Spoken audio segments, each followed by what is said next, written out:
Şimdi çocuklar büyük L harfindeyiz. Büyük L harfinde yukarıdan aşağıya doğru düz bir çizgimiz var. Elimizi kaldırmadan bu çizgimizi yatayda devam ettiriyoruz.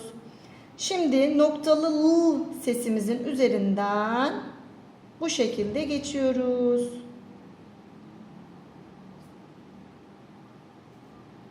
Yukarıdan aşağıya doğru hiç elimizi kaldırmadan büyük L sesini bu şekilde yazıyoruz.